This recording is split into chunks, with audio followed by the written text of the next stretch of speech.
Hi everybody, Dan Illman, Mike Beer. Post positions have been assigned for the $7 million Grade 1 Pegasus World Cup Turf Invitational.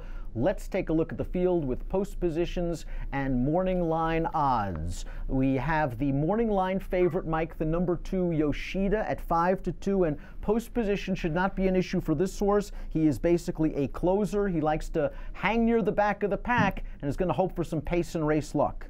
Yeah, true enough. I mean, he was going to be taken to the back of this field, whether he had post 2 or post 10. So that's what they're doing with him. Breaking from post 2, he doesn't have to work hard at all. Jose Ortiz doesn't to save ground with this horse. He will fall right back to the rail and then try and get a run through the stretch. We know the post positions are very important in the World Cup. 1 1/8 on the dirt, short run to the world turn. I'm not sure how important they are in this 1 3/16 turf race. Recent statistics since 2016 have shown that posts 7 and out at this distance on this turf course are only 2 for 54. But I'm not sure that's enough data, because if we go back 4, 5, 6 years, it kind of evens out. Yeah, I mean, to me, it's just hard to get worked up over post positions in a race like this. Going this distance on the turf, I don't think, it's not like we have some huge overflow field here. It's only 10 horses. I just find it hard to believe that anybody's going to be terribly compromised by where they're breaking from. Let's take a look at the Timeform U.S. pace projector for this race. Fahan Moura, the swift mare from Southern California, is expected to make the lead. There are a lot of questions regarding Fahan Moura's class, whether she's going to be able to lead this strong field on a merry chase. And I think you could make the argument that the prime position in this race could be sitting 2nd or 3rd off Fahan Moura, getting the jump on the true deep closers. Timeform U.S. has the 5, that being Next Chairs sitting in 2nd, and I'm not sure Next Chairs is going to occupy that spot. To me, Next Chairs is more of a late running type. Yeah, I kind of agree with you. I feel like that's going to be a prime position to get in behind that pace setter in this race, and I don't know if I feel like Next Chairs is necessarily fast enough to get that spot. There are plenty of horses who feel like they want to be forward, at least in a tracking position in this race. To me, the fact that Channel Maker has post 3, and the way that they sort of changed his running style last summer for Belmont to get him closer to the pace, I think that horse is going to be very close in this race.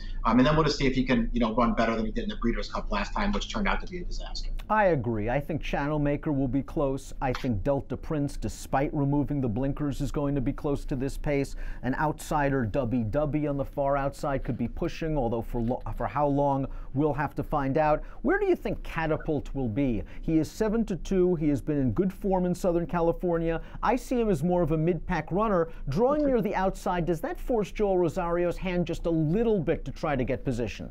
Yeah, we'll see. I don't think it really forces his hand all that much. I think I'm sort of with you. I feel like he's more like a mid-pack kind of a horse. And I think that's where he'll wind up in this race. He's been in very good form for John Sadler. And they ship him across country in this race. He's a horse who I think will be taken back a little bit, but will be running late.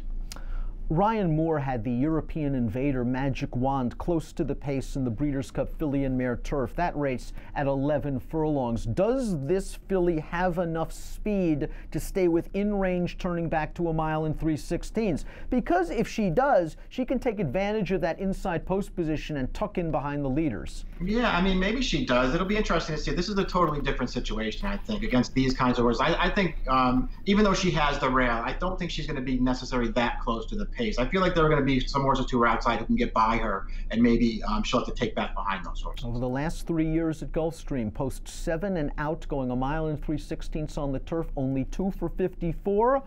Before I go all in on that statistic, I want to remind everybody, over the past 5 or 6 years, it has been more evenly placed. I haven't seen a noticeable bias at 1 3/16. You're going to want to stay tuned to DRFTV for all the Pegasus World Cup coverage, including the analysis of the race, out of the gate, and more, all week on DRFTV. Best of luck.